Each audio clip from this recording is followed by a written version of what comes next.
आनंद मठ। आनंद मठ और ऋषियों की अनमोल धरोहर को संजोएं।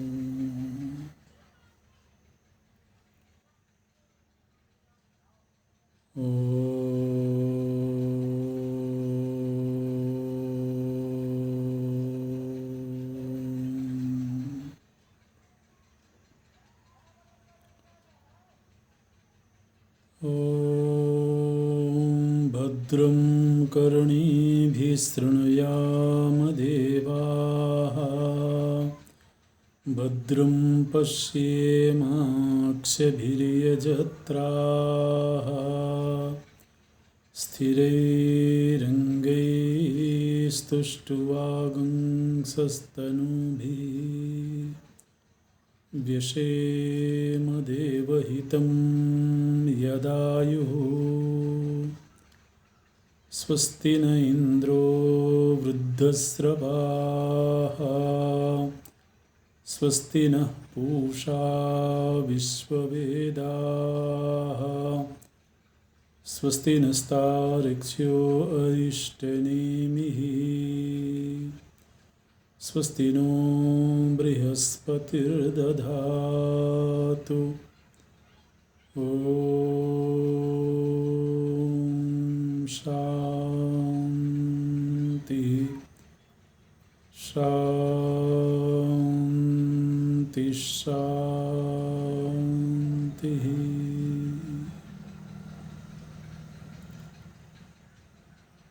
सच्चिदानन्दरूपाय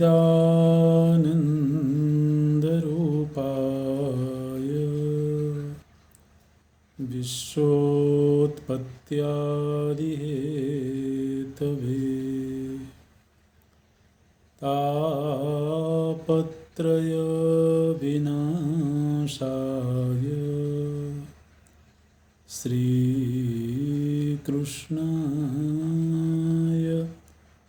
वयं नमः। श्रीकृष्णाय वयं नमः। नारायणं नमस्कृत्य नरं चैव नरोत्तमं, देवीं सरस्वतीं व्यासं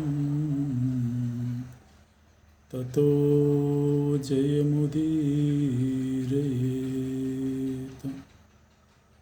ततो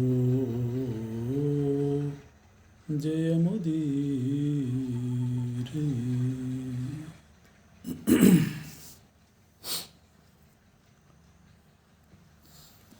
युधिष्ठिर जी के द्वारा एक प्रश्न पूछा गया था कि धर्म के विषय में केवल वेद आदि शास्त्र ही प्रमाण हैं, ऐसा आप कहते हैं, किंतु देश काल और परिस्थिति के अनुसार धर्म का स्वरूप भी बदल जाता है। सतयुग में मानव धर्म का एक रूप होता है, तो त्रेता में वो बदल जाता है, फिर द्वापर में बदल गया, कलयुग में बदल गया। तो काल के अनुसार धर्म का, कर्तव्य का स्वरूप बदलता हुआ देखा जाता है। और इसी तरह से वेद की पहुँच सर्वत्र नहीं होती है। वेद आदि शास्त्र बहुत सीमित दायरे में ही दिखाई देते हैं और कलयुग में विशेष रूप से प्रायः उनका लोप ही देखा जाता है। तो ऐसी स्थिति में फिर धर्म का प्रेरक कौन होगा? यदि केवल वेद ही धर्म के विषय में प्रमाण होंगे तो फिर बहुत बड़ा समाज धर्महीन हो जाएगा, क्योंकि वह वेद से दूर है। तो ये प्रश्न युधिष्ठिर जी के द्वारा भीष्म जी से पूछा गया है। भीष्म जी बोलते हैं कि ये जो प्रश्न है इसके संदर्भ में हम आपको एक कथा सुनाते हैं, एक आख्यायिका सुनाते हैं। वो कथा कुछ ऐसी है कि एक जाजली नाम के एक ब्राह्मण हैं। प्राचीन काल की बात है। तो जाजली नाम के एक ब्राह्मण थे, बहुत बड़े तपस्वी थे। वो वन में ही विचरण करते थे और समुद्र के तट पर रह करके उन्होंने घोर तपश्चर्या करी थी। विप्रर्षि के रूप में उनकी प्रसिद्धि है और तपश्चर्या इतनी करी उन्होंने कि तपस्या पूर्ण होने पर उनको ऐसी सिद्धियां, ऐसी शक्तियां प्राप्त हो गईं जिनसे कि वो आकाश में विचरण कर सकते थे, लोकांतर में जा सकते थे, आकाशचारी हो गए थे। उनको ऐसी शक्तियां प्राप्त हो गई थीं। अपने आप को वो सूक्ष्म रूप में परिणत कर लेते थे, अदृश्य हो जाते थे लोगों की दृष्टि से। तो ऐसी शक्तियां जाजली जो ब्राह्मण हैं उनको प्राप्त हुई। युधिष्ठिर जी ने पूछा कि ऐसी कौन सी तपस्या उन्होंने करी जिससे कि उनको ऐसी शक्तियां प्राप्त हो गईं। तो बोलते हैं उन्होंने तपश्चर्या तो कई तरीके की करी थी, लेकिन एक उसका रूप हम आपको बताते हैं। एक बार वो स्थिर हो करके और एक ही आसन पर, एक ही स्थान पर बैठ गए और अपने आप को पूरी तरह से उन्होंने स्थिर कर दिया, शरीर को स्थिर कर दिया, मन को शांत कर दिया और किसी भी प्रकार का उनके शरीर में स्पंदन नहीं था। ठूंठ की तरह से, मूर्ति की तरह से जड़वत उनका शरीर हो गया। अच्छा, ऐसी स्थिति हो गई, बोलते हैं कि जब उनका शरीर चेष्टा शून्य हो गया और बाल पहले से ही काफ़ी लंबे समय से उन्होंने शरीर का निमज्जन नहीं किया था, बालों को धुला नहीं था, तो बाल पूरे जटाओं की तरह से जटाएं बन गई थी, आपस में उलझ गए थे। शरीर पूरी तरह से मलिन हो गया था। त्रिकाल संध्या करते करते 3 समय वो संध्या करते थे, तीनों समय वो सागर में या सरिता में स्नान करते थे। तो बार बार स्नान करते रहने से उनके बालों की जटाएं बन गई थी, वो आपस में उलझ गए थे और बहुत मलिन भी हो गए थे। शरीर को तो उनका पूरी तरह से मलिन हो गया था, लेकिन अंतःकरण निर्मल हो गया था। बोलते हैं अथ तस्य जटाः क्लिन्ना बभूवुः ग्रथिता प्रभो अरण्यगमनान् नित्यं मलिनो मलसंयुतः तो शरीर तो तपश्चर्या करते करते प्रायः मलिन हो गया था, लेकिन इस तपस्या से उनका हृदय निर्मल हो गया था, मन एकाग्र हो गया था। और फिर एक बार वो ऐसे आसन पर बैठे कि ऐसा लगा कि जैसे कोई ठूंठ यहाँ पर खड़ा हो। और कुछ दिनों के बाद में जो उनके बालों की जटाएं थी, उन जटाओं में पक्षियों ने अपना घोंसला बना लिया। 2 गौरैया पक्षी हैं, जोड़े हैं, और उन्होंने अपना घोंसला बना लिया। और उनको इस बात का ज्ञान हो गया कि पक्षियों ने उनके सिर पर घोंसला बनाया है, तो वो पूरी तरह से निश्चेष्ट भाव में स्थिर रहे। कुछ दिनों के बाद उन पक्षियों ने उसी घोंसले में अंडे दिए और उनका शरीर स्थिर है। क्योंकि चिड़िया को जब स्थिर ठिकाने का भरोसा हो जाता है, तभी वो चिड़िया वहाँ अंडा देती है।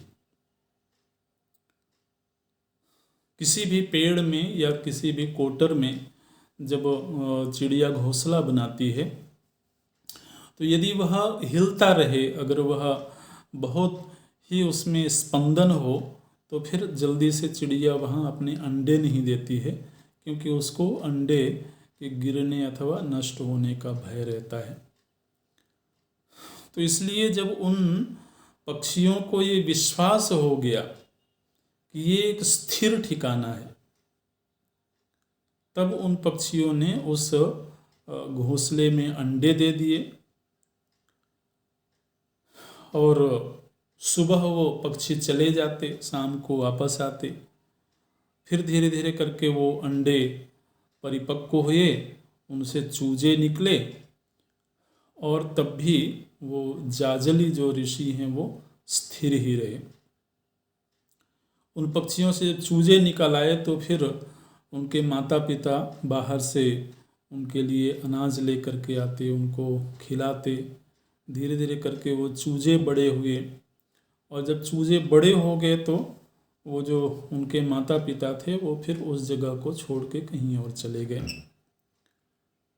अब वही चूजे पक्षी के रूप में जब बड़े हो चुके थे, तो वो रहते उस घोंसले में।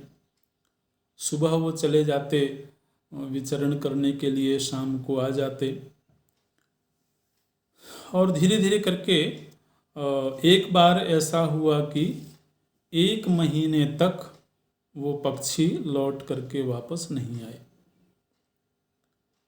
तो जाजली ऋषि को लगा कि अब ये पक्षी नहीं आएंगे, तो अब मैं हिलडुल सकता हूँ इस तरह से, केवल उन पक्षियों को कष्ट ना हो इसलिए भी, और तपश्चर्या का संकल्प था इसलिए भी, तब तक उन्होंने अपने सिर को हिलाया नहीं था। पक्षियों के चले जाने के बाद 1 महीने का वक्त बीत गया।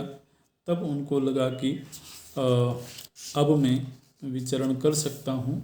और फिर उनको ऐसा अपने आप में विश्वास हो गया कि अब मैं सिद्ध हो चुका हूँ।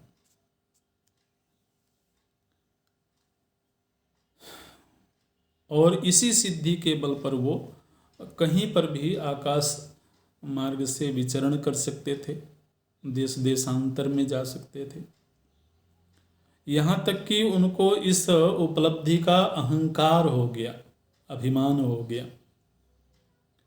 और ऐसा अभिमान हुआ कि उन्होंने अट्टहास करके एक तरह से दिव्य शक्तियों को संबोधित करते हुए उन्होंने ये घोषणा करी कि अब दुनिया में मेरे जैसा सिद्ध पुरुष और कोई नहीं है। उनको अपनी इस उपलब्धि का अभिमान हो चुका था, अहंकार हो चुका था। तो जब उन्होंने ऐसी घोषणा करी तो उस समय पर आकाशवाणी होती है, और आकाशवाणी में ये कहा गया कि हे जाजली, धर्म के विषय में अभी तुम्हें पूरा ज्ञान नहीं हुआ है, और धर्म का यदि ठीक ठीक ज्ञान प्राप्त करना है तो काशी में एक बनिया है, एक वणिक है, तुलाधार नाम है उसका। तो उस वणिक के पास जाओ और उससे धर्म की शिक्षा प्राप्त करो। ऐसा आकाशवाणी हुई। तो उस वाणी को सुन करके जाजली ऋषि को बड़ा आश्चर्य हुआ कि मैंने ऐसी तपश्चर्या करी, ऐसी सिद्धि प्राप्त करी, और फिर देवता कह रहे हैं कि तुम्हें अभी धर्म का वो ज्ञान नहीं है जो एक साधारण वणिक को है। तो ऐसा लगता है जैसे ये मेरी तपस्या का, मेरी सिद्धि का उपहास है। लेकिन आकाशवाणी हुई थी ऐसी ही। तो फिर वो खोज करते हुए किसी समय काशी गए, और काशी में जाकर के उन्होंने खोजा कि यहाँ तुलाधार वणिक कौन है। और खोज करके जब वो उसके घर पहुँचे हैं, जो तुलाधार वणिक है, तो वो कुछ पेय और कुछ तैल आदि के विक्रय का काम करता था। घी है, शहद है, इस तरह की चीज़ों का, पेय पदार्थों का वो क्रय विक्रय करता था। तो जैसे ही तुलाधार ने देखा कि ब्राह्मण पधारे हैं उनके घर में, तो बहुत सम्मान के साथ में तुलाधार ने उनका स्वागत किया है। और विधिवत स्वागत सत्कार करने के बाद तुलाधार बोलता है उस ब्राह्मण से कि हे ब्राह्मण, आप मेरे पास में आने वाले हैं, इस बात की मुझे पहले ही खबर हो गई थी। और मुझे ये भी मालूम है कि आपने सागर के तट पर रह कर के घोर तपस्या करी है, और आपके सिर पर पक्षियों ने अंडे दिए और पक्षी बढ़े हैं, इस बात का भी मुझे ज्ञान है। और फिर जब आपको आकाश गमन की सिद्धि प्राप्त हो गई, उस समय पर आकाशवाणी ने आपको ये आदेश दिया कि आप मेरे पास आएं, इस बात का भी मुझे ज्ञान है।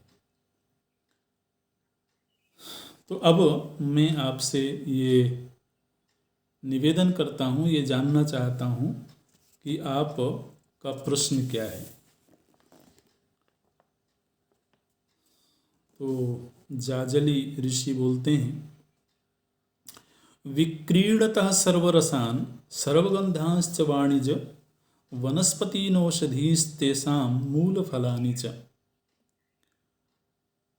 बोलते हैं, हे वैश्यपुत्र, तुम रस, गंध, वनस्पति, फल, फूल आदि का विक्रय करते हो।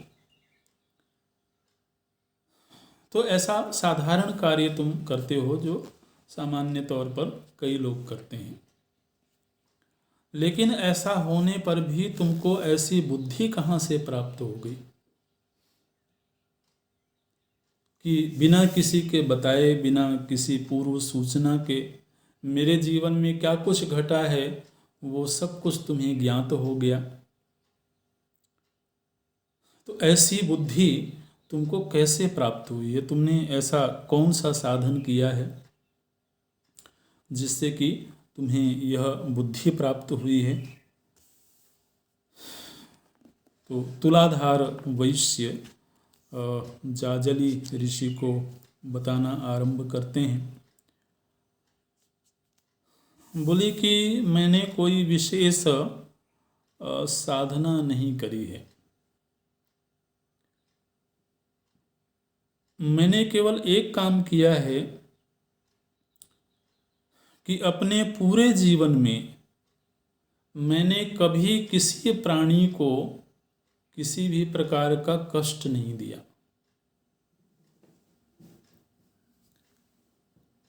मैंने जीवन में किसी के साथ में द्रोह नहीं किया। कभी भी मैंने किसी से झूठ नहीं बोला। मैं ऐसी चीज़ों का क्रय विक्रय करता हूँ जिसमें किसी की हानि, किसी की हिंसा नहीं होती है। मैं मदिरा का विक्रय नहीं करता हूँ। मैं अपनी वस्तुओं का विक्रय करते समय किसी भी प्रकार का छल, कपट, असत्य का व्यवहार नहीं करता हूँ। सभी के प्रति मेरी तुला, मेरी तराजू एक जैसी ही रहती है। चाहे कोई निर्धन व्यक्ति हो, चाहे कोई बहुत धनवान व्यक्ति हो, सभी के प्रति मेरी तुला में कोई छल नहीं होता है, कोई भेद नहीं होता है।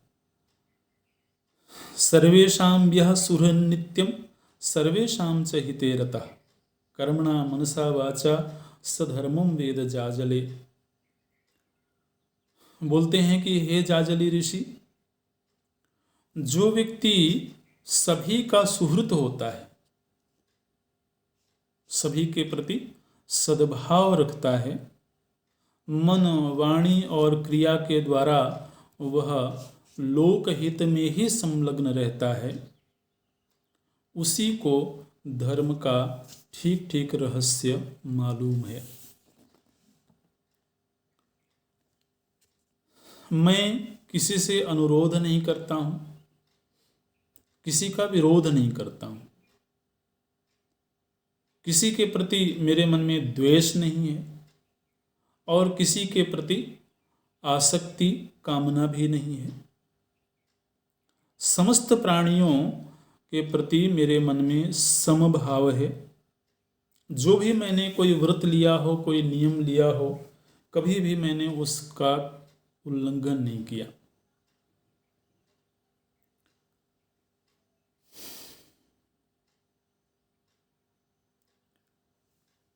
जहाँ तक वस्तुओं का संबंध है तो मेरी दृष्टि में चाहे स्वर्ण हो और चाहे मिट्टी का ढेला हो, चाहे पत्थर हो, उन सभी के प्रति मेरे मन में समान दृष्टि है।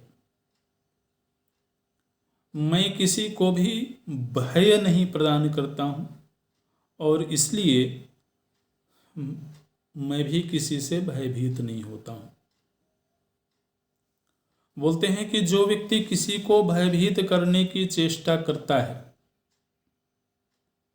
वो निश्चित रूप से दुनिया से भयभीत होगा। जो दूसरे को क्लेश पहुंचाने की चेष्टा करता है निश्चित रूप से वह स्वयं क्लेश पाता है।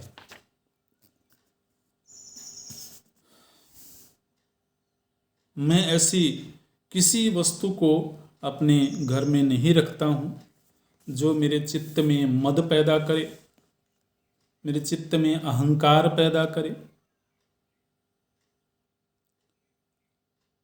मुझे अपने इस क्रय विक्रय के द्वारा जो भी धन लाभ होता है उस धन का जितना मेरे जीवन में जरूरत है केवल उतना ही संग्रह करके और मैं बचे हुए धन को वितरित कर देता हूँ। अतिरिक्त संग्रह, अतिरिक्त परिग्रह मैं नहीं करता हूँ। इसलिए मुझे ऐसी बुद्धि प्राप्त हो गई है। बहुत विस्तार से अपने इस जीवन के विषय में बताते हैं। बोलते हैं कि जो व्यक्ति जीवन पर्यंत किसी की हिंसा नहीं करता है उसको धर्म का रहस्य मालूम हो जाता है। वैसे तो देखा जाए तो धर्म बहुत ही सूक्ष्म और बहुत गूढ़ विषय है। बड़े बड़े विद्वानों के लिए भी धर्म के रहस्य को समझना आसान नहीं है, लेकिन जो किसी को भय नहीं देता, किसी से भयभीत नहीं होता, किसी की हिंसा नहीं करता, अपने सत्य निष्ठा का पालन करता है, उसको अगर वह शास्त्रवेत्ता नहीं भी हो तब भी उसे धीरे धीरे धर्म का रहस्य भगवत कृपा से मालूम हो जाता है। जो दूसरों को अभय दान देता है, जो दूसरों को सम्मान देता है, वही धर्म के रहस्य को जान पाता है। मैं किसी की निंदा नहीं करता और किसी की स्तुति भी नहीं करता। किसी के प्रति मेरे मन में कोई दोष वृत्ति नहीं होती है, इसलिए मुझे ये सिद्धि प्राप्त है, ये धर्म का रहस्य मालूम है। अच्छा, फिर बोलते हैं कि थोड़ा कठिन एक बात बोलते हैं। बोले कि जीविका ऐसी होनी चाहिए जिसमें किसी की हिंसा ना हो। जीविका ऐसी हो जिसमें किसी की हिंसा ना हो। यहाँ तक कि बोलते हैं कि कृषि कार्य में भी हिंसा होती है।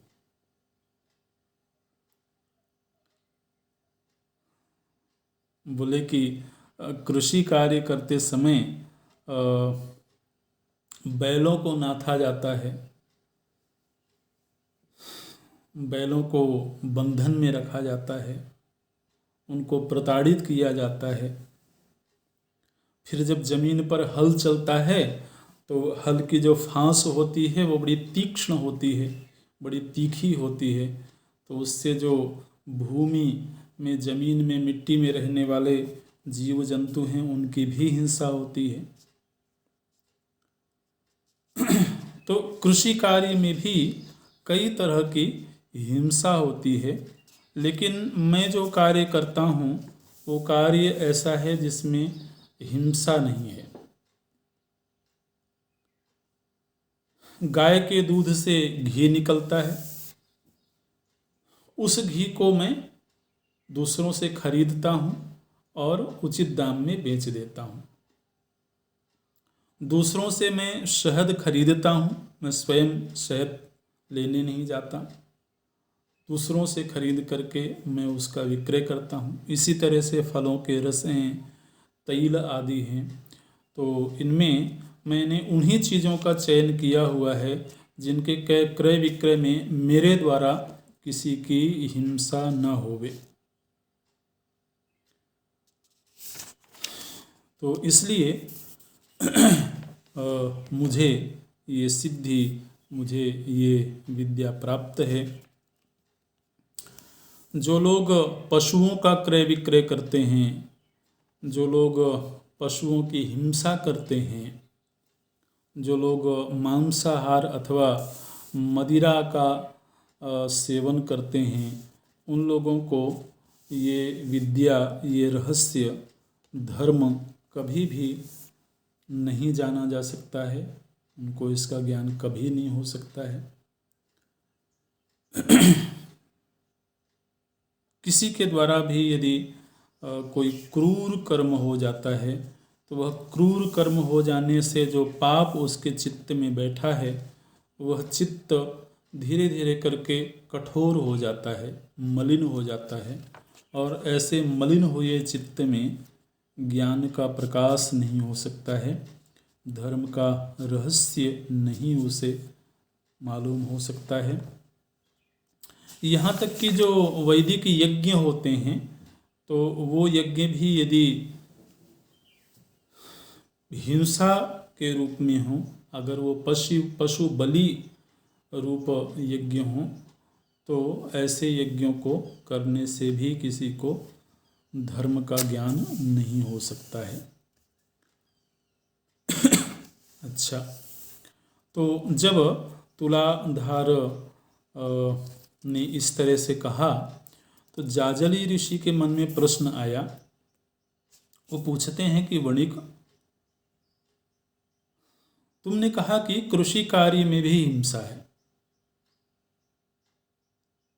इसलिए कृषि कार्य भी करने वाले को धर्म का ज्ञान नहीं हो सकता है। लेकिन इसमें तो बड़ी समस्या है।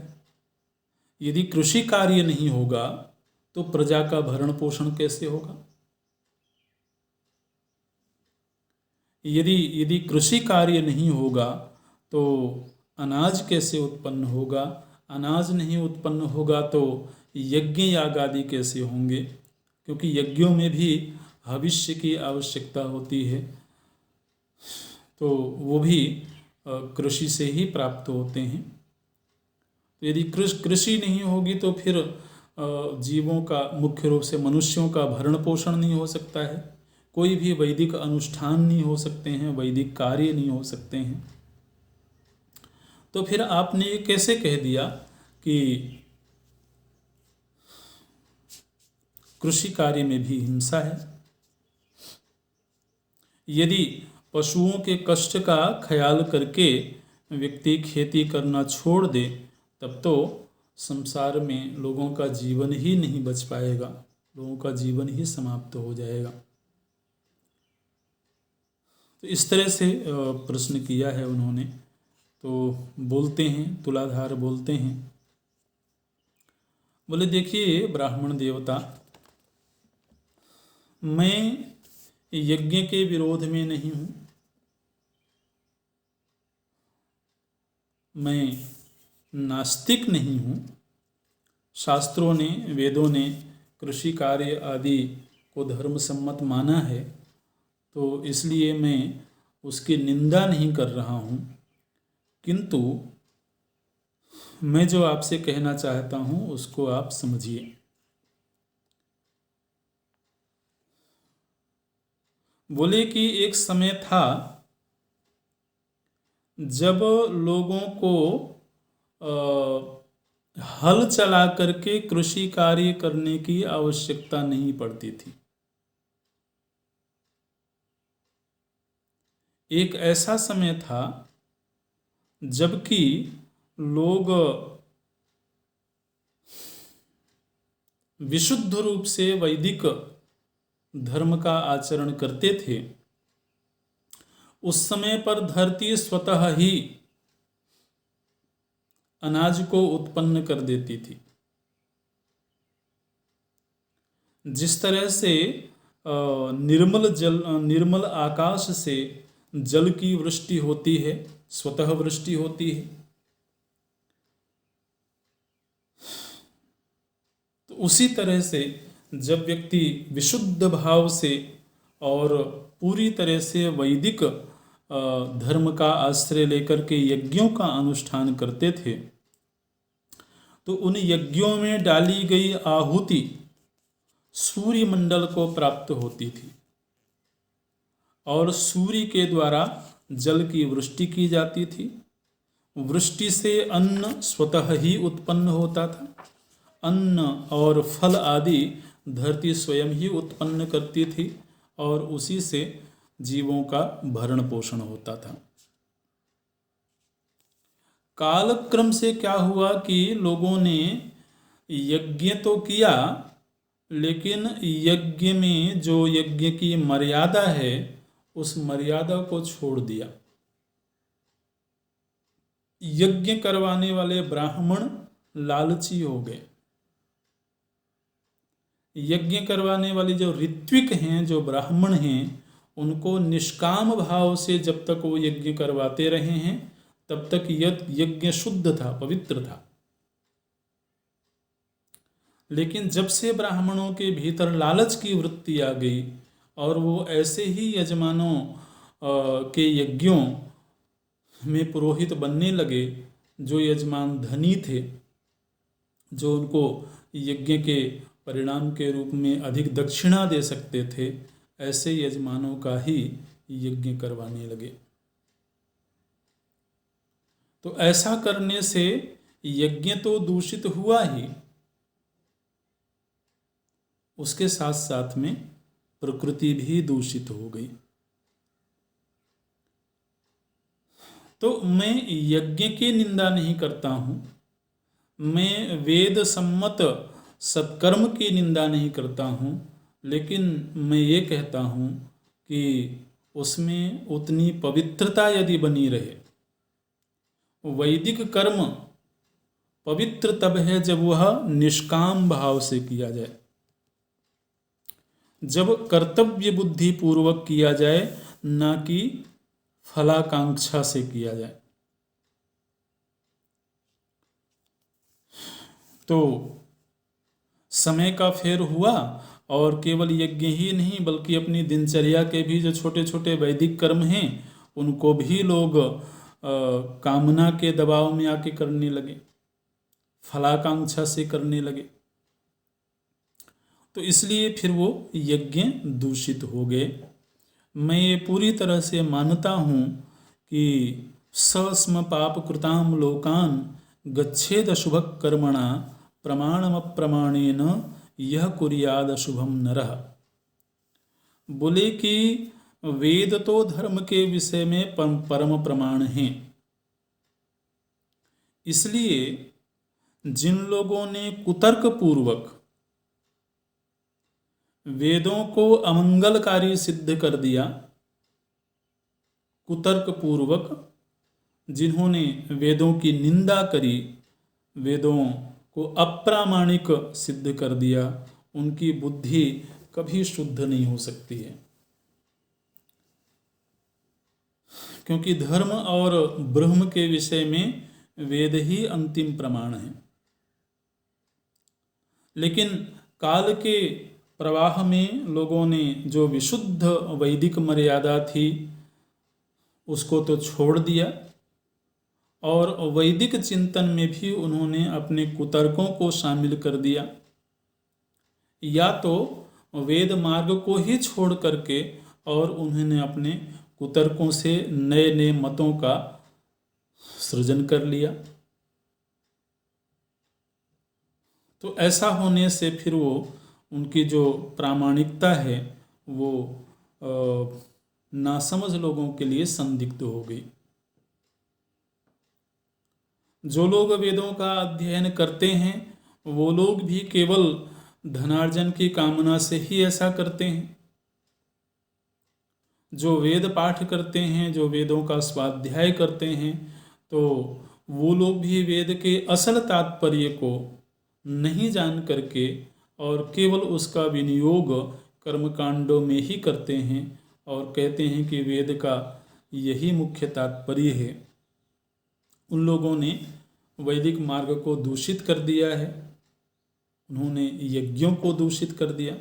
यज्ञ करवाने वाले जो यजमान हैं वो यजमान भी निष्काम भाव से यज्ञ नहीं करवाते हैं। यज्ञ कराने वाले पुरोहित भी कामनाओं से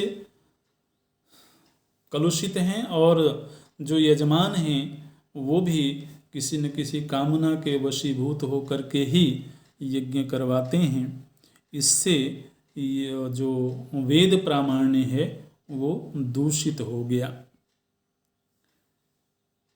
विगुणम च पुनः कर्म ज्याय इत्यनुशुश्रुम सर्वभूतोपघातश्च फलभावे च संयमः। बोलते हैं कि यदि कोई कर्म कोई सत्कर्म किया जाए और सत्कर्म करते समय यदि क्रिया में कोई त्रुटि हो जाए अथवा भाव में कोई त्रुटि हो जाए, लेकिन ऐसा होने पर भी अगर वह कर्म निष्काम भाव से किया जा रहा हो तो फिर उसको दोष नहीं लगता है। क्रिया में कोई त्रुटि हो गई हो, जैसे किसी देवता के निमित्त से हम कोई अर्पण कर रहे हैं, पूजा कर रहे हैं, तो उस पूजा रूप जो क्रिया है उस क्रिया में कहीं कोई त्रुटि हो गई अथवा जिस भाव से वो कार्य करना चाहिए था उस भाव में कोई दोष आ गया, लेकिन ऐसा होने पर भी यदि वह क्रिया निष्काम बुद्धि से की जा रही हो तो फिर वो दोष के रूप में नहीं गिने जाते हैं। वो उस करने वाले को सत्कर्म का फल प्रदान करते हैं।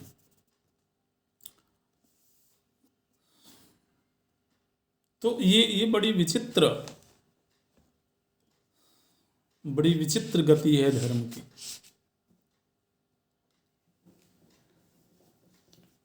फल सिद्धि तब होती है जब फल की कामना ना हो।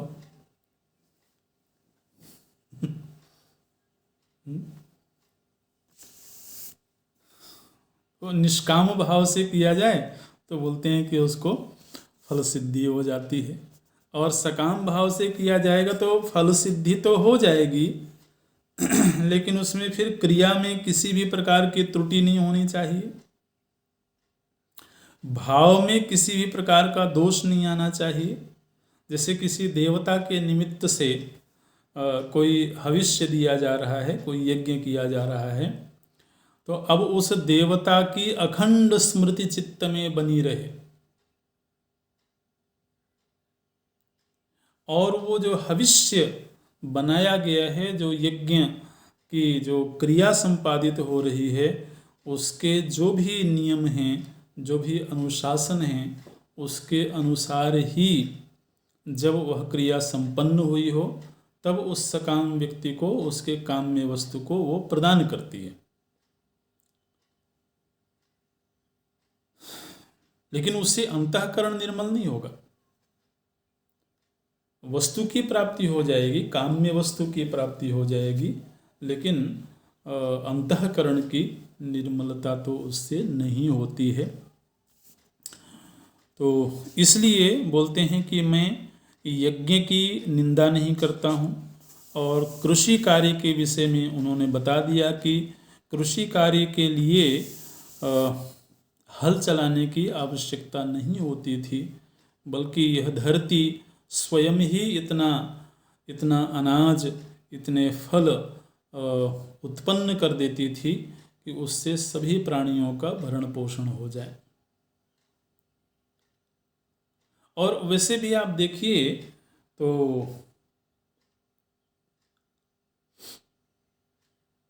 मनुष्य के अलावा इस सृष्टि में असंख्य प्राणी हैं, असंख्य योनियां हैं। कितने प्राणी हैं जो कृषि कार्य करते हैं? ये प्रकृति सभी का भरण पोषण कर रही है ना। तो इससे भी ये संकेत मिलता है कि प्रकृति जिसको जन्म देती है उसके पोषण की व्यवस्था भी करती है।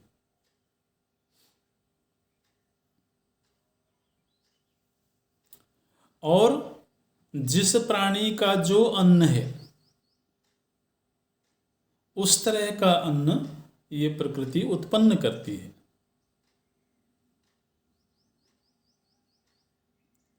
अगर इस प्रकृति ने किसी प्राणी को मांसाहारी बनाया है तो उसको वो आहार कहाँ से मिलेगा, उसकी व्यवस्था भी प्रकृति ही करती है। इसी तरह से अगर इस प्रकृति ने मनुष्य को शाकाहारी बनाया है तो उसका आहार कैसे मिलेगा मनुष्य को, इसकी व्यवस्था भी प्रकृति करती है। लेकिन जब मनुष्य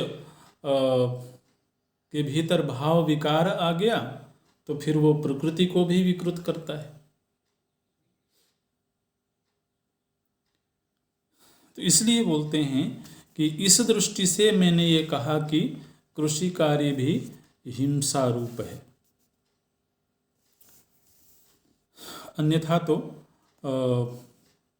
प्रकृति सभी का पोषण करती ही है।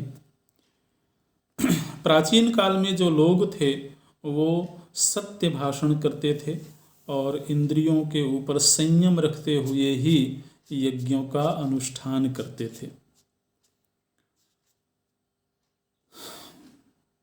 और उस समय के जो ब्राह्मण थे, जो ऋत्विक थे, उनको केवल वेद पाठ करना ही नहीं आता था, उनको आत्मा और परमात्मा के तत्व का ज्ञान भी था। इसलिए उस समय जो विप्र थे, जो ब्राह्मण थे, वो दक्षिणा की कामना से यज्ञ नहीं करते थे,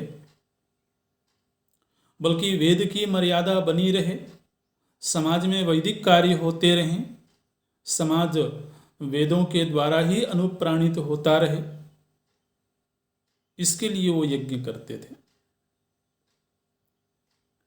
और समाज, प्रकृति, परमात्मा उनके भरण पोषण की व्यवस्था स्वतः करती थी। तो अब देखिए, बोलते क्या हैं कि यज्ञ का निषेध नहीं है, लेकिन दूषित यज्ञ व्यक्ति को सन्मार्ग पर नहीं ले जाएगा, वो उसको संसार में ही बांध के रखेगा। और फिर यज्ञ का भी श्रेष्ठतम रूप तो यह है कि जब यज्ञ करने के लिए कोई बाह्य वस्तु उपलब्ध ना हो। आपने कहा कि यदि कृषि कार्य नहीं होगा तो यज्ञ आदि कार्य नहीं होंगे, तो यज्ञ केवल वही नहीं है जो कि हविष्य आदि के द्वारा संपन्न होता है। परमात्मा ने जल की व्यवस्था कर रखी है, केवल जल से भी यज्ञ हो सकता है। केवल अपनी इंद्रियों को संयमित करके भी यज्ञ हो सकता है। केवल मन को सत्य के मार्ग पर लगा के रखते हुए भी यज्ञ हो सकता है।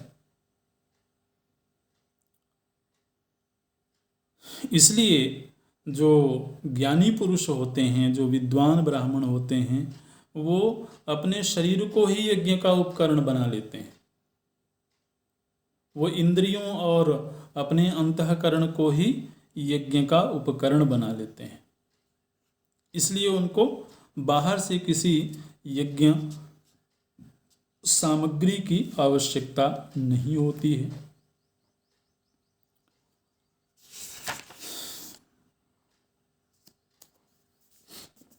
बल्कि अगर कोई ज्ञान की स्थिति को प्राप्त हो गया हो अथवा संयमी हो गया हो, तो उसका हृदय ही तीर्थ बन जाता है। उसको कहीं फिर अन्यत्र तीर्थ में जाने की आवश्यकता नहीं होती है। जिस व्यक्ति का हृदय निर्मल हो गया है, वो निर्मल हृदय ही तीर्थ है। बोलते हैं जाजले तीर्थमात्मैव मास्म देशातिथिर्भव। बोलते हैं हे जाजली, ये जो आपकी आत्मा है, आत्मा का अर्थ है यहाँ पर हृदय, अंतःकरण, बोले यही प्रधान तीर्थ है। इसलिए इस हृदय को तीर्थ बनाओ, क्योंकि तीर्थ वास्तव में कहते किसे हैं, तो दो कारणों से ही कोई स्थान तीर्थ बनता है। या तो वहाँ भगवान का अवतार हुआ हो, भगवान के द्वारा कोई लीला हुई हो, और या तो किसी संत ने तपस्या करी हो। तो संतों की जो निवास स्थली होती है, संतों की जो तपस्थली होती है, वह भी तीर्थ के रूप में प्रसिद्ध होती है। और भगवान की जो लीलाएं हैं, भगवान के जो अवतार हैं, वो जिस भूमि पर होते हैं वो भी तीर्थ माने जाते हैं। तो बोलते हैं कि भगवान का अवतार तो निर्मल हृदय में भी होता है।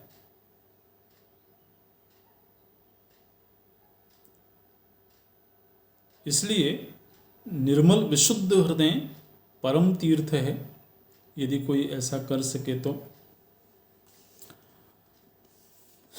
फिर तुलाधार ने कहा कि हे ब्राह्मण, आपने जिन पक्षियों को अपने सिर में पाला था वो पक्षी अभी यहाँ आकाश में विचरण कर रहे हैं। आप उन पक्षियों को बुलाइए और वो पक्षी भी आपको उपदेश करने में समर्थ हैं और वो पक्षी आपके प्रति सम्मान का भाव भी रखते हैं, क्योंकि आपने उनको पाला है तो आपके प्रति पिता का भाव उन पक्षियों के मन में है। इसलिए आप उन पक्षियों को आमंत्रित करिए, वो भी आपको उपदेश करेंगे। तो फिर जाजली ने उन पक्षियों को बुलाया है और बुला करके उन्होंने कहा कि आप मुझे कुछ उपदेश करें। तो मनुष्य की बोली में, जिस तरह से मनुष्य बोलता है उस तरह से मनुष्य की बोली में वो पक्षी बोलने लगे और बोलते हैं, अहिंसादि कृतम कर्म इह चैव परत्र च श्रद्धाम निहंति वै ब्रह्मन सा हता हंति तम नरम। बोलते हैं कि हे ब्रह्मन, अहिंसा और दया ये जो भाव हैं, यही भाव व्यक्ति को इहलोक और परलोक का सुख देने वाले हैं। श्रद्धा सबसे बड़ी संपदा है। वाग्वृद्धम त्रायते श्रद्धा मनोवृद्धम च भारत श्रद्धा वृद्धम वांग मनसी न कर्म त्रातुमर्हति।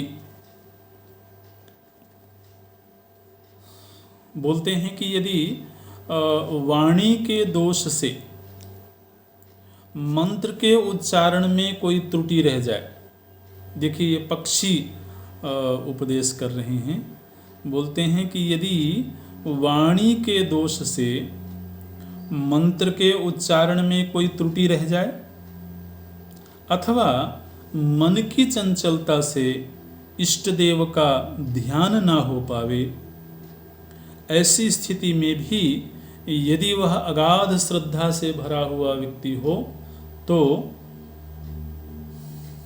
उसके उस दोषों की रक्षा हो जाती है। उसकी वो जो त्रुटियां हैं वो त्रुटियों के रूप में नहीं गिनी जाती हैं। तो इस तरह से पक्षियों ने भी बड़ा सुंदर उपदेश दिया है और इस उपदेश को पाकर के जाजली ऋषि बहुत प्रसन्न हुए, संतुष्ट हुए। उन पक्षियों के ने कहा कि ये जो अश्रद्धा है यही जीवन का सबसे बड़ा पाप है और श्रद्धा पापों से छुटकारा दिलाने वाली भावना है। तो इस तरह से फिर वो तुलाधार और जाजली इन दोनों को ही सम भाव की प्राप्ति हो गई थी और फिर दोनों की मुक्ति हुई है। यहाँ पर ये जो कथानक था ये संपन्न हुआ। ओम पूर्णमदः पूर्णमिदं पूर्णात् पूर्णमुदच्यते पूर्णस्य पूर्णमादाय पूर्णमेवावशिष्यते। ओम शांति शांति शांति। हरि ओम श्री गुरुभ्यो नमः। हरि ओम।